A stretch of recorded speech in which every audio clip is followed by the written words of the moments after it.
نبی پاک نے پوچھا حضرت جبریل سے کہ چل جبریل تو بتا میری امت کو پتہ چلے رب نے میرا ذکر کیسے بلند کیا ہے. تو جناب جبریل کہنے لگے محبوبہ رب فرماتا ہے میرے نبی سے کہہ دے جہاں جہاں تیرے رب کا ذکر ہوگا وہاں وہاں تیرا بھی ذکر ہوتا رہے گا.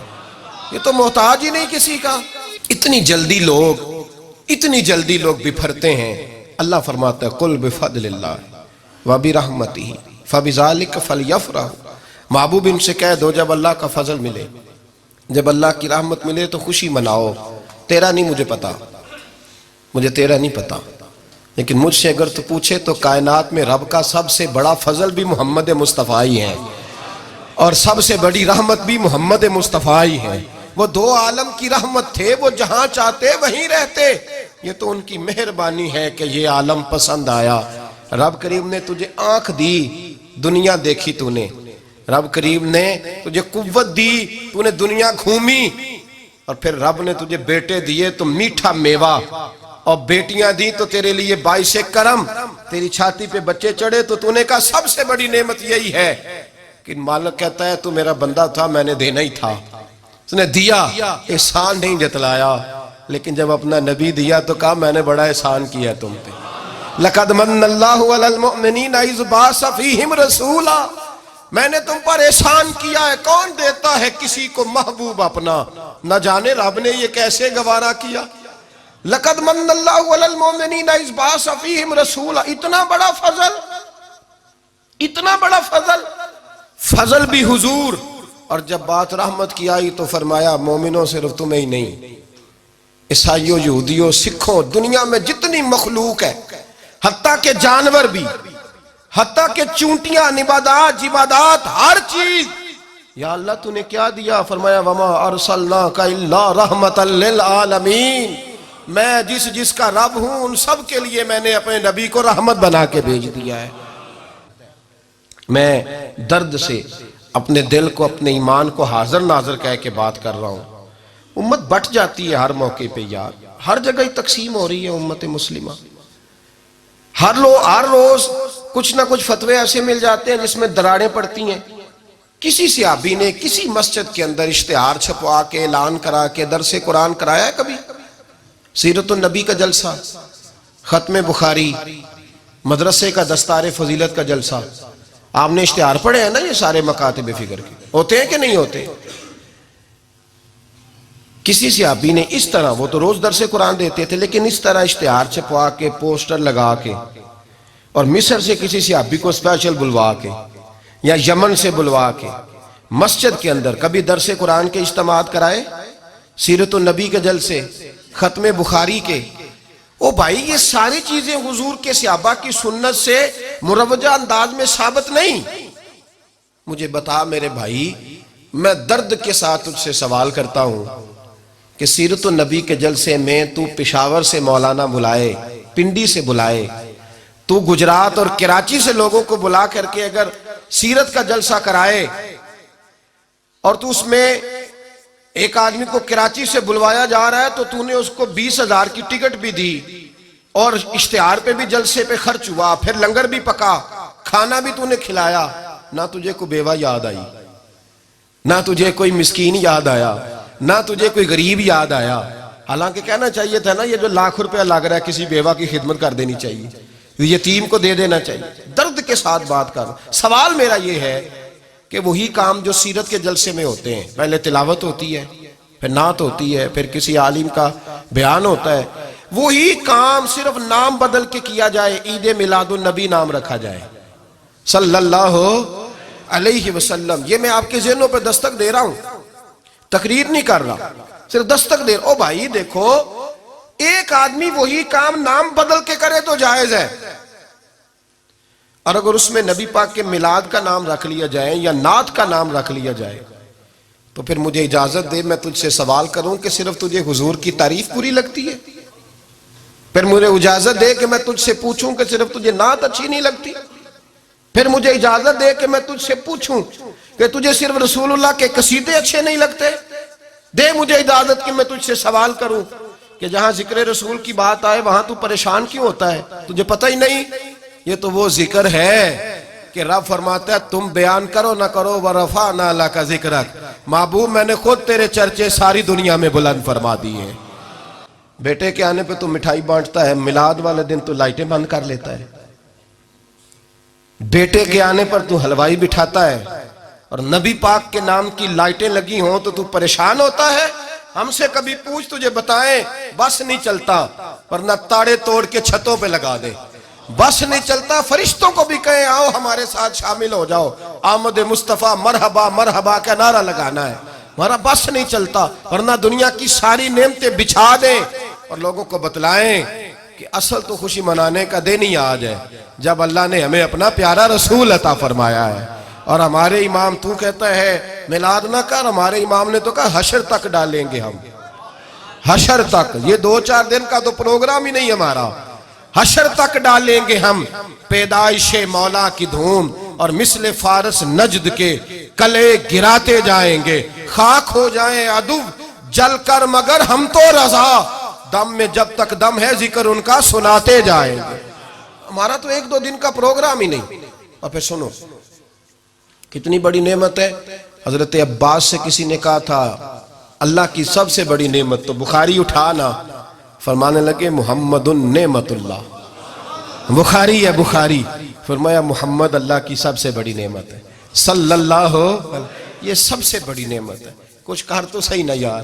ایک مجھے کہنے لگا نہیں وہ 9 ربیع الاول کو آئے تھے، تو میں نے کہا 9 کو میلاد مناؤ، کوئی مسئلہ نہیں، 9 کو میلاد مناؤ، کوئی مسئلہ ہی نہیں، ہم تو سارا سال مناتے ہیں، بس 9 کو مناؤ نا بھائی۔ کون کہتا ہے عید نہیں ہم کہتے؟ میں نے کہا چلو جشن میلاد کہہ لیا کرو، کسی طرف آؤ تو صحیح نا بھائی، جشن میلاد ہی کہہ لو، یہ کہہ لو تم نے خوشی منانی ہے تو محفل میلاد کہہ لو، نہ عید کہو، عیدیں 2 ہی ہیں۔ میں نے کہا نہیں وہ بھی تیری غلطی ہے، میرے نبی نے کہا ہر جمعہ میری امت کی عید ہے۔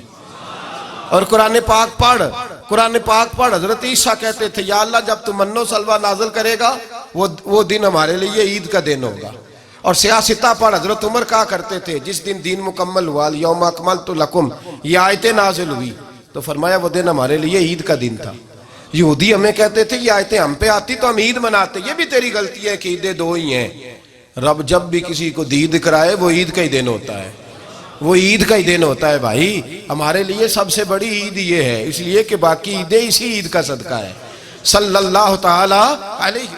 تو عید میلاد النبی پہ اظہار مسرت کرنا، خوشی کا اظہار کرنا، خوشی کا اظہار کرنا، یہ تو ایمانی تقاضا ہے، یہ تو روح کا تقاضا ہے، یہ تو اندر اچھلتا ہے۔ شریعت جتنی ہمیں اجازت دیتی ہے اتنا ہم کرتے ہیں، اور کوئی میلاد کی محفل میں کوئی ایسا کام نہیں ہوتا جو شریعت سے ٹکراتا ہو۔ پہلے کیا ہوتا ہے؟ تلاوت، منع ہے قرآن پڑھنا۔ دوسرا کیا ہوتا ہے؟ اتنا درجہ ہے نعت کا، اب تو نہ نعت پڑھنے والے رہے نہ سننے والے رہے، دونوں میں ہی کمی ہے۔ اور میں اکثر کہتا ہوں نعت پڑھنا اتنا کمال نہیں جتنا سننا کمال ہے۔ سننے والا کوئی ہونا چاہیے، نعت سننا زیادہ معنی رکھتی ہے۔ اس کی وجہ یہ ہے کہ نعت پڑھنا صحابہ کی سنت ہے اور سننا محمد مصطفیٰ کی سنت ہے، اور سننے والے کا درجہ، ہاں تیرا درجہ زیادہ ہے اگر تو سمجھے تو۔ اور اتنا بڑا درجہ کہ حضرت احسان بن ثابت نعت پڑھے تو نبی پاک اپنی چادر ممبر پہ بچھائے اور وہ میں نیچے نہ پڑھ، ادھر میرے ممبر پہ بیٹھ کے پڑھ، یہ کوئی معمولی بات ہے؟ رسول اللہ کی نعت سننا، بلغ العلا بے کمال ہی کشفت دجا بے جمال ہی حسنت جمیع۔ شیخ سعدی کہتے ہیں 3 فقرے لکھے تو چوتھا ہوتا ہی نہیں تھا، میں سو گیا، بڑا پریشان تھا کہ چوتھا فقرہ نہیں بن رہا۔ بلغ العلا بے کمال ہی کشفت دجا بے حسنت جمیع، چوتھا لکھا نہیں جاتا تھا، نیند آ گئی، میری آنکھ لگی تو محبوب کا دیدار ہوا۔ حضور نے فرمایا پریشان پڑے ہو؟ میں نے کہا محبوبہ 3 لکھے ہیں چوتھا بن ہی نہیں رہا۔ تو حضور نے فرمایا چل سنا نا مجھے، یہ چھوٹا نعت پڑھنا کوئی چھوٹا کام ہے؟ یہ تو ہم نے کھاتا ہی غلط لوگوں کو دے دیا ہے، وہ تو اس قابل ہی نہیں تھے کہ نعت سنی جاتی۔ بلغ العلا بے، شیخ سعدی کہتے ہیں میں سنانے لگا اور مصطفیٰ سننے لگے۔ بلغ العلا بے کمال ہی کشفت دجا بے جمال ہی حسنت جمیع خصال ہی۔ تو حضور نے فرمایا چل سعدی کہہ دے صلو علیہ وآلہ، کہہ دے صلو علیہ وآلہ۔ فرماتے میں کہتا جاتا تھا اور مصطفیٰ مسکراتے جاتے تھے۔ کوئی چھوٹا درجہ ہے نعت؟ نعت تو ایمان ہے، نعت تو طاقت ہے، نعت تو تیری روح کو بیدار کرتی ہے، پر شرط ہے نعت ہو، شرط ہے، شرط یہ تقاضا ہے میں نعت ہو، وہ نہ ہو کہ نعت پڑھے نا. میرے حضرت صاحب فرماتے ہیں نعت کا مقصد ہے جب بندہ نعت پڑھے تو اس کا دل نبی پاک کے گنبد کی طرف جائے، جب نعت سنے تو اس کی توجہ رسول پاک کی جانب جائے. یہ نہ ہو کہ نعت سنے تو توجہ گانے کی جانب جائے. یہ نہ ہو کہ نعت ہو رہی ہو تو لوگ کہیں، میرے کان میں لوگ کہہ دیتے، آپ یقین کریں محفل میں بیٹھے لوگ کہتے ہیں فلانے گانے کی طرز پہ لاندہ جی، تو کدھر گیا دھیان اس کا؟ تو یہ نعت تو نے پڑھی ہے، یہ نعت سنی نہیں آج تک. اگر نعت پڑھنی ہو تو علامہ اقبال کی لکھی ہوئی پڑھا کر، اگر نعت پڑھنی ہو تو شیخ سعدی کی لکھی پڑھا کر، اگر نعت پڑھنی ہو تو حضرت حسان بن ثابت کی لکھی پڑھا کر. اور اگر تیرا دل کرے کہ نعت بھی ہو، جذبات بھی ہو، حسن بھی ہو، علم بھی ہو، عمل بھی ہو، قرآن بھی ہو، حدیث بھی ہو، تو پھر امام محمد رضا فاضل بریلوی کی پڑھا کر، پھر اعلیٰ حضرت کی پڑھا کر. تجھے پتا چلے چمک تجھ سے پاتے ہیں سب پانے والے، میرا دل بھی چمکا دے چمکانے والے. اعلیٰ حضرت کہنے لگے یا رسول اللہ میری سفارش نہ کرو، ڈر لگتا ہے، ڈر لگتا ہے، قیامت کی رات بڑی گہری ہے، سفارش نہ کرو، اس طرح کرو میرا بازو پکڑو اور جنت تک پہنچا کے آؤ، میرا بازو پکڑو اور جنت تک. کہتے ہیں میں مجرم ہوں آقا مجھے ساتھ لے لو. سونیا نہ ڈر لگتا ہے. وہ بچہ کہتا ہے میں نے نہیں باہر جانا، اندھیری رات ہے، ابا جی نال چلو. تو بلا مثال بلا تشبیہ صرف سمجھانے کے لیے، کسی کوئی بڑا ساتھ ہو تو ڈر نہیں لگتا. تو یہ نعت ہے نا، چمک تجھ سے پاتے ہیں سب پانے والے، میرا دل بھی چمکا دے چمکانے والے. کہتے ہیں یا رسول اللہ محشر کی رات بڑی گہری ہے، میں مجرم ہوں آقا مجھے ساتھ لے لو، کہ رستے میں ہیں جا بجا تھانے والے. سونیا جرم کر کے آیا ہوں اور پکڑا نہ جاؤں کہیں، مہربانی کر مجھے پردوں میں چھپا لے، مجھے مدثر اور مزمل کی چادر کے نیچے کر لے، میں مجرم ہوں آقا مجھے ساتھ لے لو، کہ رستے میں ہیں جا بجا تھانے والے. اور پھر تڑپ اٹھے، کہنے لگے کوئی یہ نہ سمجھے وہ چلے گئے، تو زندہ ہے واللہ، تو زندہ ہے واللہ، میری چشم عالم سے چھپ جانے والے، میری چشم عالم سے چھپ جانے. تو بھئی نعت ہو، نعت جو اس کا معیار ہو، اس معیار کی نعت ہو. یہ کوئی طریقہ نہیں کہ دو بندے داف لے کے آ گئے، چار اس کے ساتھ نعت خان صاحب آئے ہیں، نماز گھر پڑھ آئے ہیں، گھر جا کے دوبارہ پڑھیں گے. اور میں بات ابھی عرض کروں گا، مجھے یہ مضمون مکمل کرنے دے پھر تقاضوں پہ آتا ہوں. محفل میلاد تو رسول اللہ کے آنے کا شکر ہے. قل بفضل اللہ و برحمتہ فبذالک فلیفرحوا. محبوب کہہ دے جب فضل ملے رحمت ملے تو پھر انہیں چاہیے کہ خوشی بنائے. محفل میلاد، اور بھائی یہ نہ کہا کر کے یہ پیسے غریب کو دے مسکین کو دے. محفل میلاد میں بات غریب کی ہوتی ہے. ہم بتاتے ہیں کہ یہ وہ دن ہے جس دن آ کے میرے نبی نے بیوہ کی بات کی ہے، غریب مسکین لاچار غریب کی بات کی. یہ محفل میلاد غریبوں کے جلسے کا نام ہے. اعلیٰ حضرت فرماتے ہیں ہم غریبوں کے آقا پہ بے حد درود، ہم فقیروں کی ثروت پہ لاکھوں سلام. یہ میلاد غریبوں مسکینوں یتیموں بیواؤں کے نام کا جلسہ ہے. شکوہ ہے مجھے اس جلسے سے. جلسہ تو میلاد کا ہو پر صدارت چودھری کر رہا ہو، صدارت مالدار کر رہا ہو، وڈیرا کر رہا ہو، کوئی ضرورت نہیں. جلسہ میلاد کا ہو تو صدارت کسی غریب کو کرنی چاہیے، ماڑے کو کرنی چاہیے. ورنہ ضرورت کیا ہے؟ جو حضور کے میلاد میں آئے ہیں وہ سارے مہمان خصوصی ہیں، کوئی عرض نہیں، کچھ نہیں ہونے لگا، کوئی نہیں کھا جاتا. چھوڑیں اس چیز سے باہر آئے. تو یہ تو شکر ہے. اور یہ تذکرے جتنے میلاد کے تذکرے ہوں گے اتنی غریبوں کی بات ہوگی، اتنی اسلام کی روح کی بات ہوگی، بیوہ کی بات ہوگی. اور صحابہ تو اس دور میں لوگ کہتے ہیں صحابہ میلاد کرتے تھے. میں نے کہا چلو تمہیں سمجھ تو نہیں آنی پر سمجھا دیتا ہوں. صحابہ تو اس وقت کرتے تھے جب کرنا تھا ہی بڑا مشکل. اب تو مشکل نہیں نا. صحابہ تو تب کرتے تھے جب کیا جا سکتا ہی نہیں تھا، بڑا مشکل. سنو ابن شام اٹھا کے دیکھو، سیرت کی کتابیں پڑھو. نبی پاک صلی اللہ علیہ وسلم کے صحابہ قریش مکہ کے ظلم و ستم سے تنگ آ گئے. حضور نے بعض مجبوروں بے قصوں کو اجازت دے دی حبشہ ہجرت کر دے. حبشہ چلے گئے. حبشہ جب پہنچے تو ان میں حضرت جعفر طیار بھی تھے، حضرت علی کے بھائی، اور ایک گروہ تھا پورا صحابہ کا جو حبشہ گیا. قریش مکہ نے وہاں پر بھی آرام سے نہ بیٹھنے دیا. پیچھے سے کچھ سردار گئے، جا کے چھیڑا کہا یہ ہمارے بھاگے ہوئے غلام ہیں، ہمارے بتوں کو برا کہتے ہیں، نیا دین انہوں نے اخذ کر لیا ہے، ہمارے حوالے کر دو۔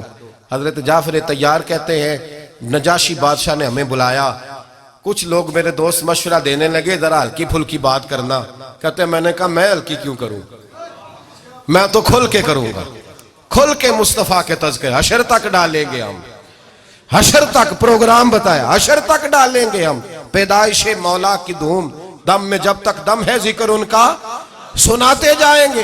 فرمایا میں ہلکی بات نہیں، حضرت جعفر نے نجاشی بادشاہ کے دربار میں کھڑے ہوئے، اسلام کی غربتوں کا عالم، غربتوں کا، ابھی مکے میں رہنے کو جگہ نہیں، مکے والے ستاتے ہیں، مدینے ہجرت ہوئی نہیں، حبشہ گئے تو وہاں پہلے ہی کافر پیچھے پہنچ گئے، اتنے کٹھن حالات، اتنے برے اور کڑے وقت میں نجاشی کے دربار میں جب نجاشی بادشاہ نے جناب جعفر سے پوچھا کہ یہ کہتے ہیں تم نے دین بدل لیا ہے، تم باغی ہو گئے ہو، نئے رستے پہ لاگو، بتاؤ، تو حضرت جعفر طیار نے نجاشی کے بادشاہ میں وہی باتیں کی جو ہم محفل میلاد میں کرتے ہیں، وہی جملے، وہی میلاد کا وہی سارا پس منظر۔ حضرت جعفر طیار بول پڑے، فرمانے لگے نجاشی ہم تو بیٹیاں زندہ دفن کر دیتے تھے، نجاشی یہی باتیں ہوتی ہے نا محفل میلاد میں، ہم بیٹیاں دفن کرتے تھے، کسی کا عورت کا خامد مر جاتا تو اس عورت کو بھی ساتھ دفن ہونا پڑتا، اس کی زندگی مردے جیسی کر دی جاتی، بہنوں پہ ظلم ہوتا تھا، بیٹیوں کو جائیداد میں حصہ نہیں ملتا تھا۔ اے نجاشی ہمارے ہاں غریب پسا کرتا تھا، یتیم پسا کرتا تھا، مجبوریاں تھیں، پریشانیاں تھیں، دکھ ہی دکھ، آزمائشیں ہی آزمائشیں، بس پھر اللہ نے ہمیں اپنا رسول عطا فرما دیا، پھر اللہ نے ہمیں اپنا رسول عطا فرما دیا، وہ اپنے پرائے کا غم کھانے والا، مرادیں غریبوں کی بر لانے والا، مصیبت میں غیروں کے کام آنے والا، اللہ نے ہمیں رسول دیا۔ فرمایا بس ہم اس کے جھنڈے تلے جمع ہو گئے اور ہم ان کے بتوں کو نہیں مانتے، رسول اللہ صلی اللہ علیہ وسلم کی بات کو مانتے، ایک خدا کی عبادت۔ تو صحابہ تو وہ باتیں اس عالم میں کہا کرتے تھے، جب کہنا بڑا مشکل تھا انہوں نے وہی میلاد کی باتیں جو ہمارے ہاں ہوتی ہیں، یہی ہوتی ہے نا میلاد کی بات۔ ایک صاحب شکوہ کرنے لگے، کہنے لگے جی مولوی ہر محفل میلاد میں یہی بتاتے ہیں بیٹیاں زندہ دفن ہوتی تھیں، فلاں ہوتا، اب بدل لینا چاہیے۔ تو میں نے کہا جب باتیں ہیں یہ تو بدلی کیسے جائے، باتیں ہیں یہ جو ہر سال محفل بعد میں دہرایا جاتا ہے تو بتایا جاتا ہے کہ ابھی بھی بیٹی کے آنے پر پریشان نہ ہونا، اور بیٹی تو اب بھی دفن ہوتی ہے نا کئی کئی رنگ میں، کوئی جائیداد کے نیچے دب جاتی ہے، کوئی ساس سسر کے ظلم کے نیچے دب جاتی ہے، کوئی زیور کے بوجھ میں دب جاتی ہے، کوئی جہیز کے مطالبے میں، تو بیٹیاں تو دفن ہو رہی ہیں ابھی بھی۔ اس لیے ہم میلاد زیادہ مناتے ہیں تاکہ بیٹیاں آزاد ہو جائیں، بیٹیاں آزاد ہو جائیں، باہر آ جائیں اس ظلم سے۔ تو بھائی محفل میلاد تو اس زمانے میں صحابہ، اور سنو سیاستہ میں حدیث کی 6 کتابوں میں ایک نسائی شریف بھی ہے، سنن نسائی، حضرت امیر معاویہ، یہ حدیث آپ نے یاد رکھنی ہے سارا میلاد کا مہینہ، رکھیں گے کہ نہیں؟ یہ نہیں بولے انہوں نے کی ارادہ ہے، کیا ہر موقع پہ چوپ نہ رہا کریں، میری جماعت کا مسئلہ یہ ہے، یہ مکمل چوپ ہے پر مذہب کے معاملے میں، باقی کسی جگہ چوپ نہ، بالکل، باقی تو ہر جگہ پتہ ہے، 200 کا بھی حساب کر لیتے ہیں، مذہب کے معاملے میں کہنے ایسی پڑھے نہیں۔ تو میں کہا 2-4 ہزار لٹایا کیوں نہیں آج تک تو کسی نے، تو تے بڑا سیاڑا ہے، 100 دا دا ڈلوانا، اور مذہب کی دفعہ تو کہتا ہے میں ان پڑھوں نہ، پڑھیں، پڑھانے لگا ہوں آپ کو، پڑھیں گے انشاءاللہ تعالی، رکھیں گے یاد میری بات کو۔ کتاب کا نام کیا بتایا؟ سنن نسائی۔ سنن نسائی میں حضرت امیر معاویہ رضی اللہ تعالیٰ عنہ کی حدیث ہے، آپ فرماتے ہیں ہم سارے مسجد میں بیٹھے تھے اور سارے بیٹھ کے نا تو نبی پاک کے آنے کا تذکرہ کر رہے تھے، مسجد میں سارے بیٹھے تھے، اچانک کیا ہوا کہ حضور بھی تشریف لے آئے، نبی پاک محفل میں پہنچ گئے، ہم بیٹھے تھے تو حضور نے فرمایا آتے ہی ما اجلسکم، کس چیز نے تمہیں یہاں بٹھایا ہے، کس چیز کے لیے یہاں بیٹھے ہو بتاؤ؟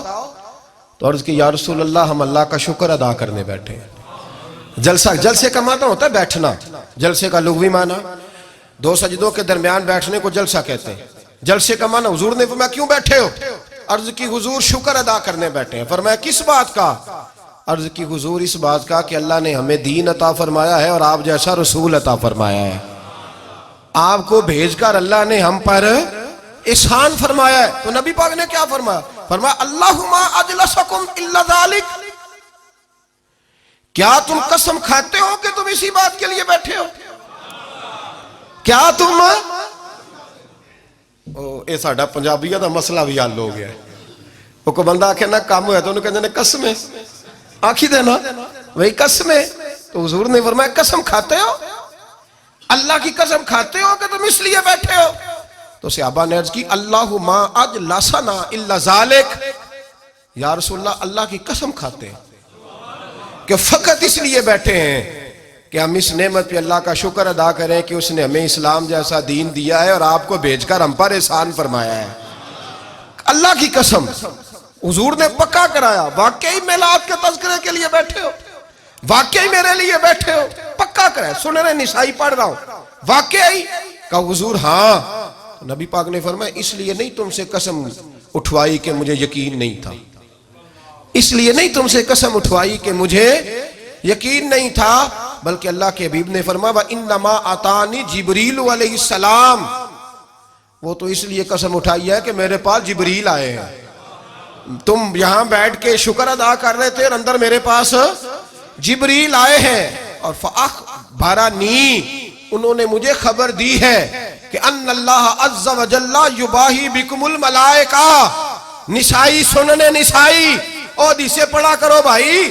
فرمایا میں نے اس لیے قسم نہیں اٹھائی کہ مجھے پکا نہیں پتا تھا، مجھے پکا تھا کہ تم اسی لیے بیٹھے ہو کہ اسلام کے ملنے پر اور میرے آنے پر اللہ کا شکر ادا کرنے بیٹھے ہو، اس لیے تم سے قسم اٹھوائی ہے کہ میرے پاس جبریل آئے ہیں اور مجھے انہوں نے خبر دی ہے ان اللہ عز و جل یباہی بکم الملائکہ۔ انہوں نے مجھے آ کے کہا محبوب تیرے غلام پتہ نہیں باہر بیٹھ کے کیا کر رہے ہیں کہ اللہ ان کے اس فعل پر فرشتوں کے سامنے فخر فرما رہا ہے، اللہ فخر فرما رہا ہے۔ تو ہماری محفل میلاد کو کمزور سمجھتا ہے؟ یہ تو وہ والا کام ہے جس پہ رب فخر فرماتا ہے۔